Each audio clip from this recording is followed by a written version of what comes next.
need the mic, but we'll use it to make it easier on folks.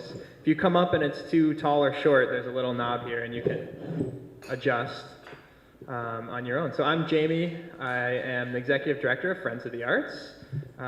We are partnering this evening with the city's voter education and elections outreach. Michael is here from the city. We started this partnership, Friends of the Arts and the city, to explore a little bit deeper why people vote, in particular in St. Louis Park, why people vote. What does voting mean to people? We know that for a lot of people, it might be a kind of mundane task. For others, it might be something incredibly meaningful. So we set out to create some creative opportunities for people to express what voting means to them. So we have this event tonight where we'll hear through poetry what voting means to hopefully some of you, or some poems from other people that have had meaning to you. Please feel free when you come up to talk a little bit about the poem and about why you selected it or why you wrote it for this. We also later this summer on September the 12th, it's a Thursday evening, we are going to be at the St. Louis Park Community Storytelling Forum, which is a monthly event at the St. Louis Park Library. And we are going to be sharing stories of voting. So we're programming sort of like the Moth Storytelling podcast, if you've heard that, or the radio show. We'll be programming some different people who have stories about voting and for whom voting means different things. So we might hear from some young people who will be voting for the first time in the next election, or people who maybe immigrated to the United States from a place where voting wasn't a part of civic life there. So please mark your calendars, come out to that event on the 12th. If you have a story that you would like to tell for that event, let me know. We're still looking for some more storytellers and people to read for that. As you came in, you might have seen on this table some artwork there. The one on the right, the illustration, sort of the map of St. Louis Park, that illustration was done by a local artist named Xiaojie Liu. She is a Chinese illustrator. She came and got her MFA from MCAD, just recently graduated, and we commissioned her to create an illustration that would depict what it means to vote in St. Louis Park. So if you haven't had a chance to take a look at that, check it out. There's some fun little references to different parts of St. Louis Park and life in St. Louis Park, and we'll be sharing that as a way to hopefully get people a little more excited about voting. And then next to it are some stickers. One of our board members is a graphic designer with LN Design Co. And so she created some designs that could be used as stickers so we could have our own St. Louis Park I Voted SLP Votes stickers. So take a look at those. And now I will invite Michael to say a few words about the city's efforts before we dive into some of the poetry. Hi everyone, thanks for coming out. I think if you had told a younger me that I would one day be at a poetry reading about voting, I would have exploded with joy and been all weird about it. So this is a big night for me, just so everyone knows. I'm super excited. Yeah, voting is super cool. It's what everyone does, right? So I believe elections build belonging in our community, right? And I think voting is an act of creativity. So you can see a parallel between writing a poem or creating a painting or something like that and voting, which is a way of creating your community, right? It's a choice. Get the boring stuff out of the way first. There is an election this year. It's on November 5th. Voting actually starts September 20th. You can vote early at City Hall. Weekdays on the 3rd floor will be up there. It's an election for mayor and the 2 city council members at large, A and B. So there'll be 3 offices. It'll be ranked choice voting. If you don't know what that means quite yet, don't worry about it. I'm here. I got this cool little voter guide that I made, right? And we've got a ton of resources, and I can talk to you about it and explain it. So if that's holding you up at all, just let me know, and I'll make sure to explain it in a way you can understand. But yeah, thanks for everyone for coming out tonight. I really appreciate it. And I think we should just jump straight into the poetry, right? I will introduce our co-host for the evening. She's a community poet. She is a board member of Friends of the Arts. She is Diane Pecoraro.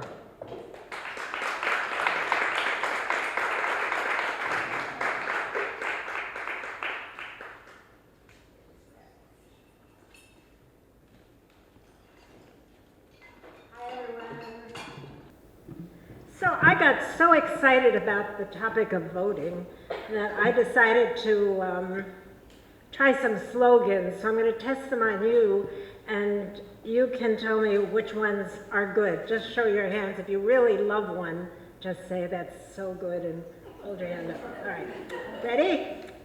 Here to promote folks to get out and vote. You're on a roll when you go to the poll. Not one hand. Oh, thank you. Thank you. All right. Let's get out. To citizens we shout. Be up to snuff. Stir up the fluff. Taxes, immigration, justice, and so to the election polls we go. You like that one? Oh, all right. You can have these after. Now that you're voting age, step up and mark the page. This is for the young voters, all right? And finally, step up, I love step up. Step up and huff when you've had enough. I like that one. I'm voting for that one. Okay, so I found this a very difficult topic to write about. So, what I did was try and wrote a draft, and those of you who are poets can come to me after and give me some ideas to pull this together. But it does say draft, see that? So, all right. Those of you who have been to the polls know you get a red sticker, right? And I always get a big kick out of the red stickers, so that's where I started. The sticker says, I voted. The red sticker, given after, makes all of us who wear it members of the I Voted Club. Dems, Republicans, Independents, in the same place at the same time, on the same page, so to speak. This national ritual unites us for now. Here we see who votes in our precinct, that small area denoted by number and color on the city map. A line of neighbors signs in. The first-timers just turned 18, the seniors, veterans of many elections, some on walkers, the parents with protesting toddlers, the homeowners, the apartment dwellers, the new Americans fresh out of their swearing-in ceremonies, first-timers too, unsure of the steps. An active scene, folks greeting, chatting, eyeing ballots, hearing instructions. It is over fast. We attach the red sticker to a garment, glad we have done our civic duty. A community of neighbors. Most of us meet over fences, borrow sugar, share lawnmowers, mind each other's spaces or children, water the flowers, plan the night out, potluck. Still, unspoken rumbles gather. The person next door or the one up the street casts a vote, unlike mine. Our opinions challenge each other, overturn each other. Every 4 years we vote. We get a red sticker. This is a privilege, hard won, a rallying point until the votes cancel each other out. Let us hope that lawnmowers and cups of sugar will reign in rage this year. It will reign in rage in these loud and divisive times, such as ours. That's it.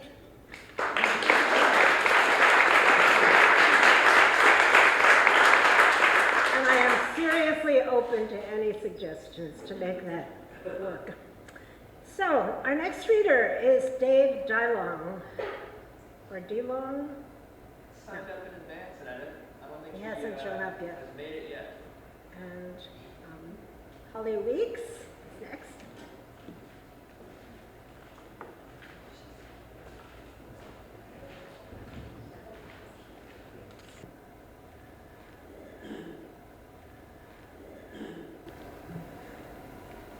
Angling just reminded me of something.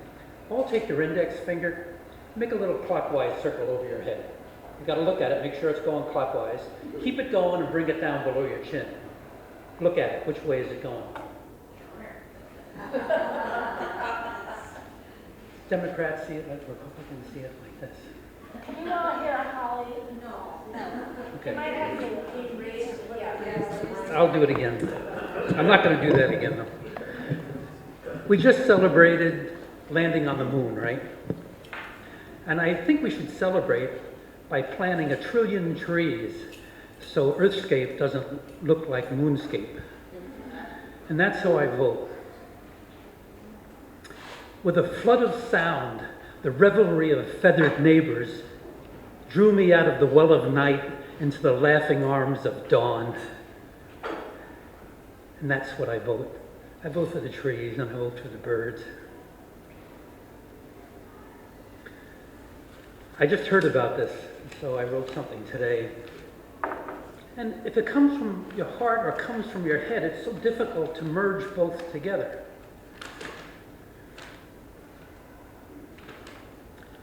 If you have to vote, vote for Bernie. But voting's not democracy. If you look, it's plain to see in Russia, Egypt, Turkey, and here, special interest rule. Money party call the shots. Oligarchy is what we've got. Let's upend this polity, and it's time to end the vote. Our juries provide the key to create a democracy, or so said Aristotle. Choose by lots, you congressmen. They'll look just like you. Will it be better? Who knows? Can't be worse. Thank you.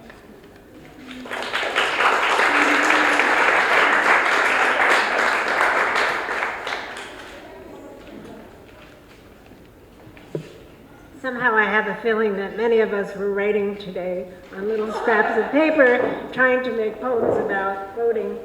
Thank you very much, Holly. Our next reader is Susan Budig.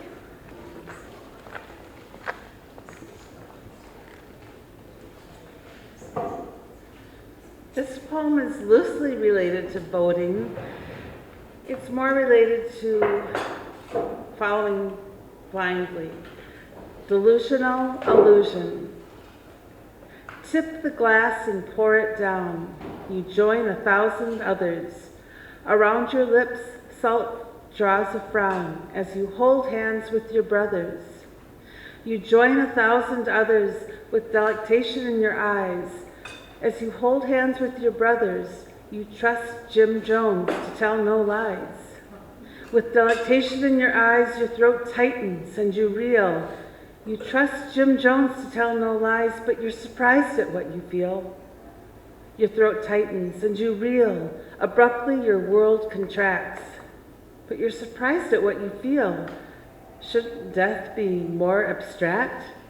Abruptly, your world contracts, your lungs a fagged balloon. Shouldn't death be more abstract? A swan begins its swoon, your lungs a fagged balloon. Agonal breathing comes at last, a swan begins its swoon, now death you can't surpass. Agonal breathing comes at last, around your lips, salt draws a frown. Now death you can't surpass. Tip the glass and pour it down.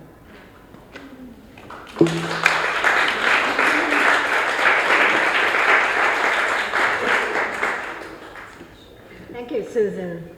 Susan is a very active poet and reader in St. Louis Park, so it's always a pleasure, really, to have you here. Our next reader is Jamie, who is going to read something. Not yours. Not mine, no. I'm not much of a poet. I've written a few things for these poetry jams that I've organized, but I didn't manage to write anything of my own for tonight. But I had seen this poem fairly recently by an author and historian that I really like named Clint Smith, and it's titled "When People Say We Have Made It Through Worse Before." All I hear is the wind slapping against the gravestones of those who did not make it, those who did not survive to see the confetti fall from the sky, those who did not live to watch the parade roll down the street. I have grown accustomed to a lifetime of aphorisms meant to assuage my fears, pithy sayings meant to convey that everything ends up fine in the end. There is no solace in rearranging language to make a different word tell the same lie.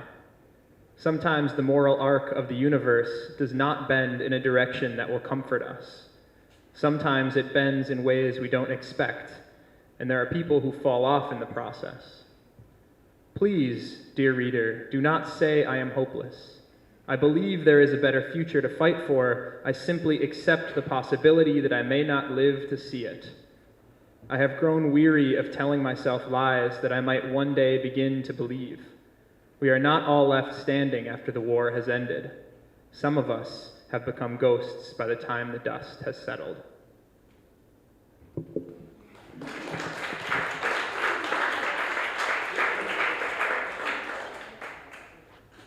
I have one other thing I'll read. And I know that was, again, as some might be reading tonight, poems that aren't necessarily directly related to voting, but I think when I think about voting, that poem came to mind.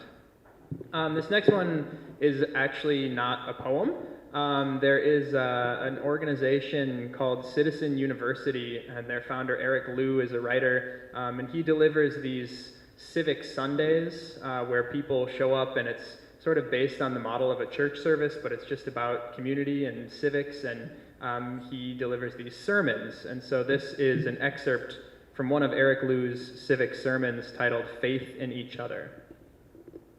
The antidote to law without values is having values. The cure for power without character is cultivating character.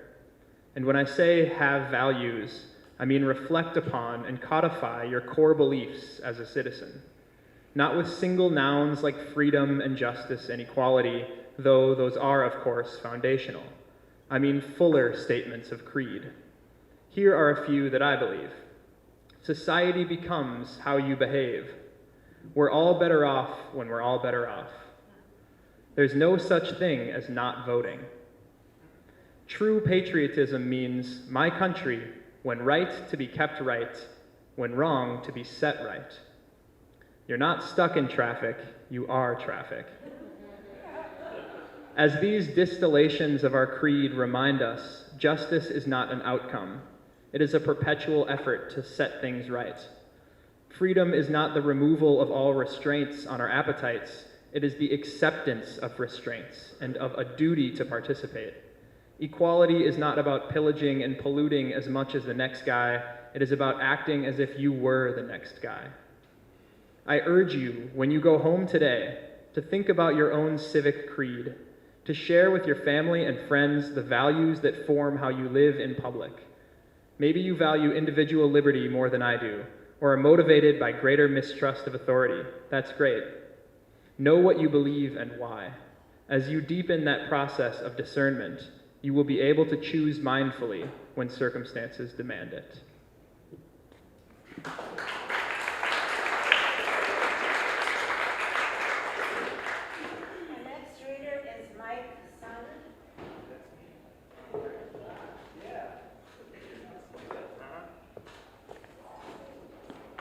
Hi, team. I feel tall. So I feel like if I ask other people to come out and read poems about voting, that I should read a poem, right, that I wrote. I wrote a very short poem, so don't get too excited, right? So it'll go by so fast you won't even notice it's there, and then it'll be over, right? So this is the vote poem that I wrote. Create the city like a poem. First go out and tell the truth. Summon the earth up, lift spirit to the air and let it fall away for others, for others. Lift up such good as you can will and as much as you can do.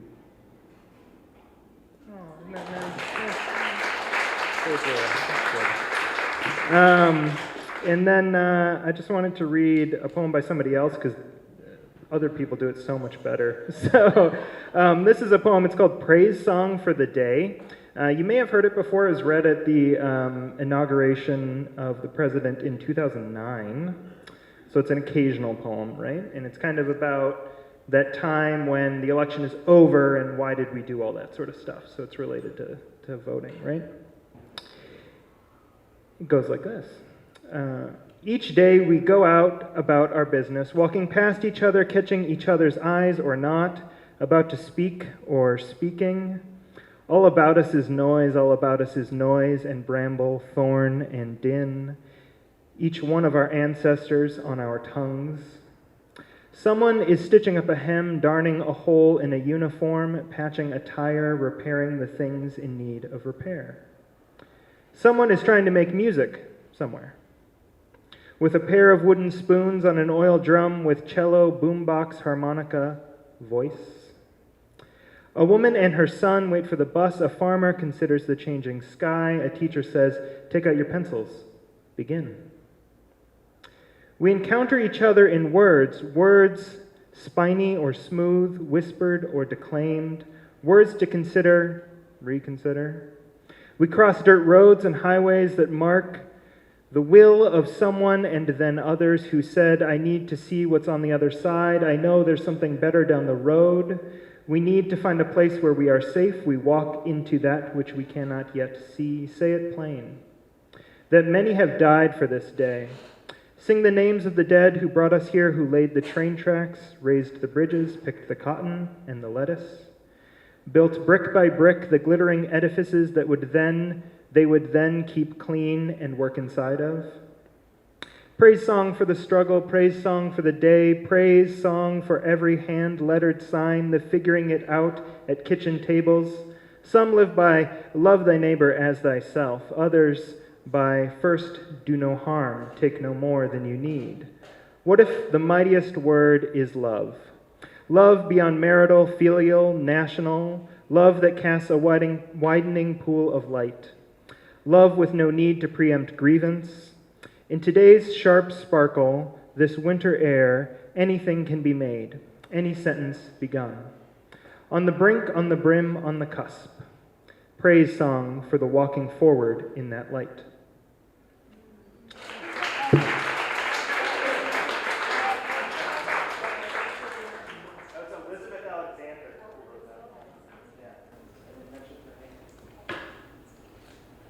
Is Dave Dotto on here? Good. You're up next. And while Dave is coming up, are there any other folks you would like to read tonight who may have been emboldened or inspired? You have a second poem? Okay.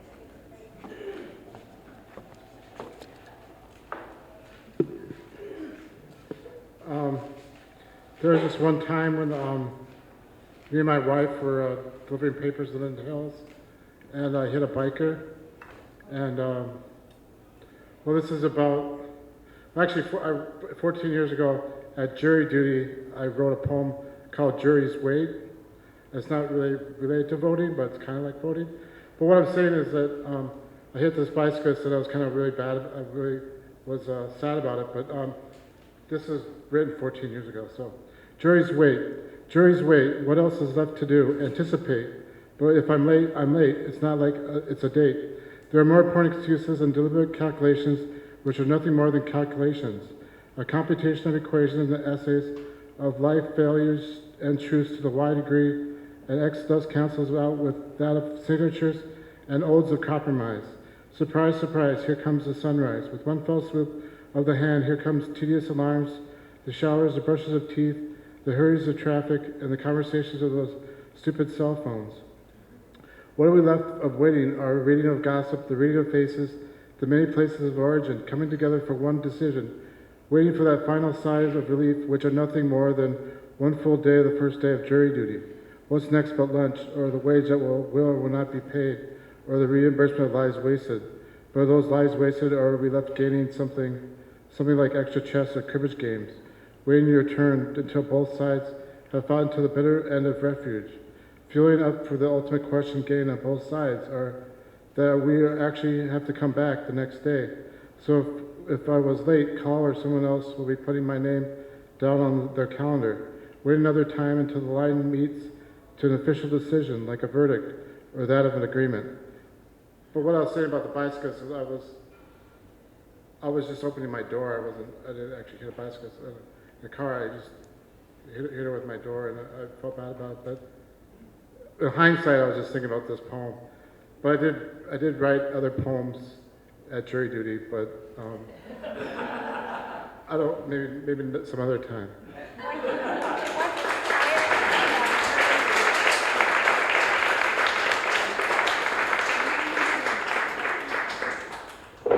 Susan is going to read a second poem.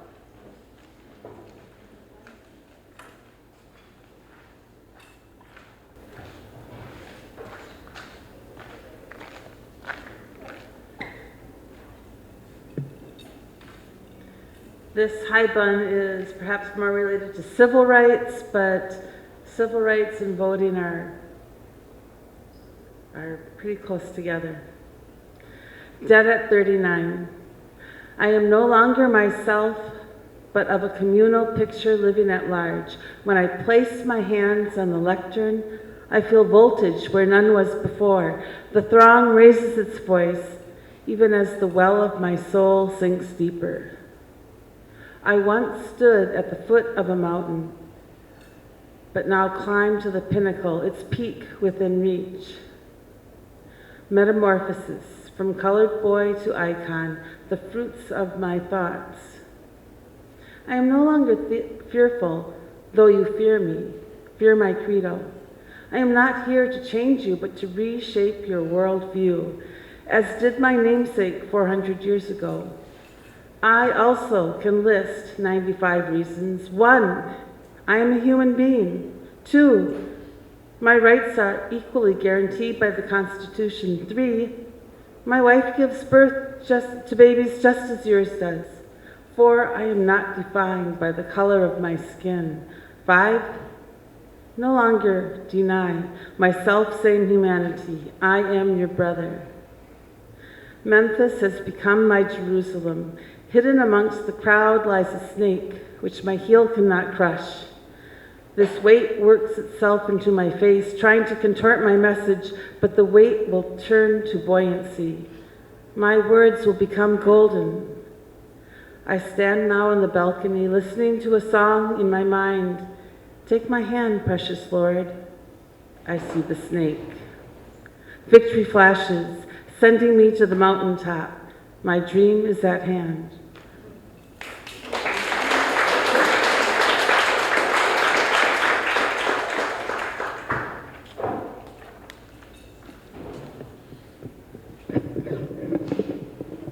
Is there anyone else who's been inspired to say something or write anything? Yeah.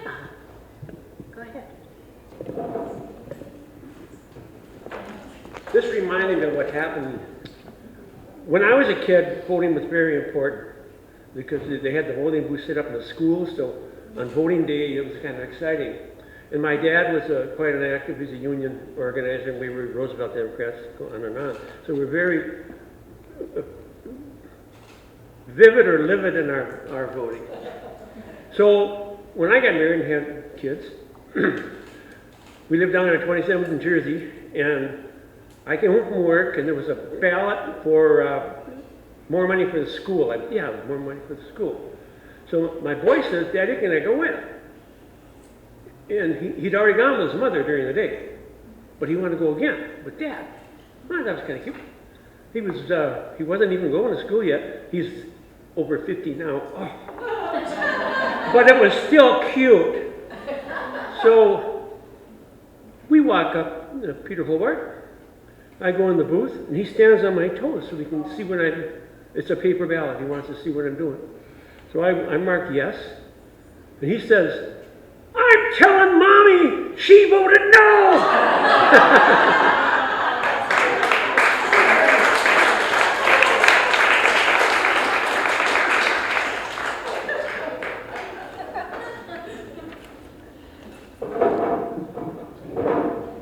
That was good dessert. Anyone else? Yeah. That's democracy.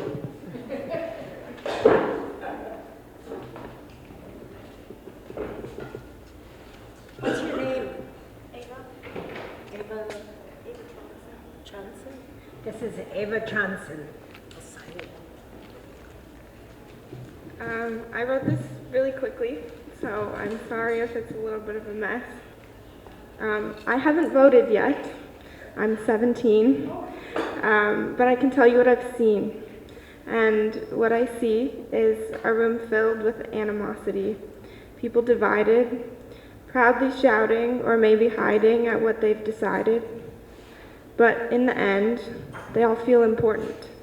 They feel they have a voice. They feel they have a choice. Now, I may be young and naive, that's what they tell me, but they're the ones who deceive. I'm young and easy to sway, so they think that they can tell me what I will say.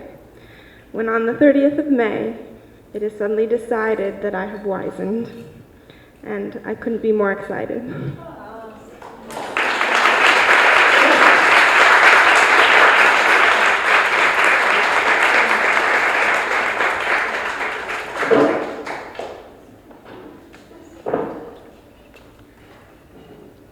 A lot of talent hiding in the room. Does anyone else want to say anything or read anything? No. Yes? All right.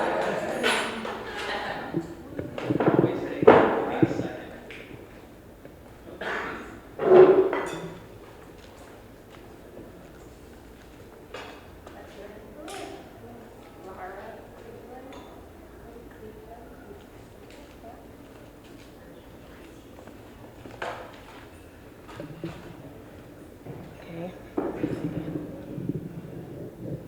Let's give it up for Laura Cleveland.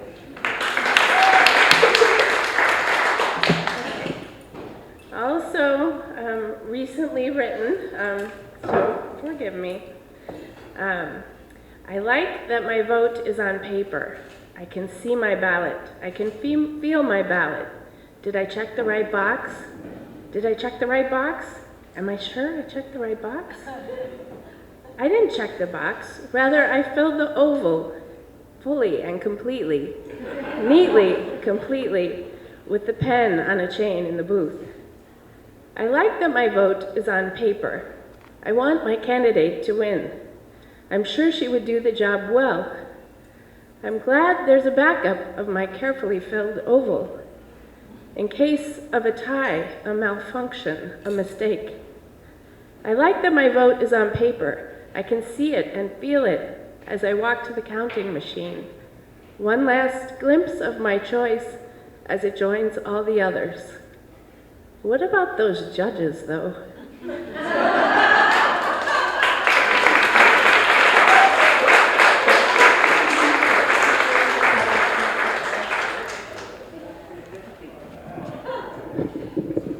Thank you, Laura. Others? Going?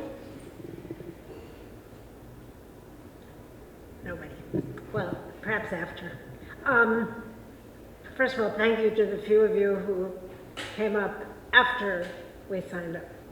So Jamie said something, and I thought I would read one more poem because he said something about storytelling and folks who don't get to vote.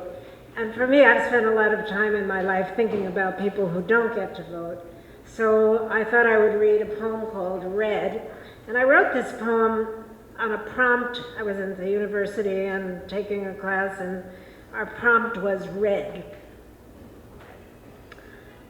So, red. A man with a caulking gun, industrial red metallic, pulls the lever back to discharge sealant into the open spaces of a window frame before winter rubies its way through the cracks. The man favors the shades of sparrows and wrens. His vocabulary tolerates one red only, his metallic caulking gun. At 20, the man threw stones at the Red Army as they crossed the bridge from Buda to Pest, focused his eye on blood, stared down the crimson star of the conquerors, wept along communist-owned streets. Occupiers lingered in the bakery where his parents bought crusty, dark rye. The man pulls the trigger of the caulking gun, releasing slowly a sticky white ooze, his pose still old world, elegant. He learned about guns when red filled the streets and left the city pockmarked with bodies and bullet holes. Once, long after when he returned, an old woman offered him scarlet poppies from her garden. Has anyone been to Budapest in the room? I think what struck me very much was the pockmarked buildings, tremendous. Maybe there are other places in Europe too, but the first day I was there were these enormously pockmarked building with bullet holes still existing. So that's red. Anyway, thank you.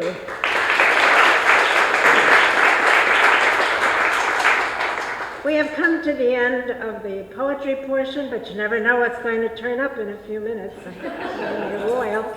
But in the meantime, thank you all for coming. And is there more pizza? There are cupcakes. Do not miss the cupcakes. I'll echo what Diane said. Thanks to everyone who came and read. We'll stick around here. If somebody has quickly written something on their phone or has found something that they would like to come up and read, we'll leave the mic up here, and I'm sure we can call people to attention if people stick around. There is some more food. Grab a cupcake on your way out. We have the space until they close at 8, so get to know your neighbors here. If you've got stories of voting or what you're looking forward to voting about for the first time next year, please talk and share. That's why we started this partnership, was to have those opportunities. When is the next poetry jam for St. Louis Park? St. Louis Park Poetry Jam, TBD. We don't have another date scheduled or a theme selected yet. But like I said, the storytelling event is a monthly event over at the St. Louis Park Library on the second Thursday of the month. And if you haven't signed up for our email list, please do check out the artwork from Xiao Jie Liu and the design from LN Design. Do you have anything else to add? Stick around and talk, grab some food. Thank you guys for coming. Thank you.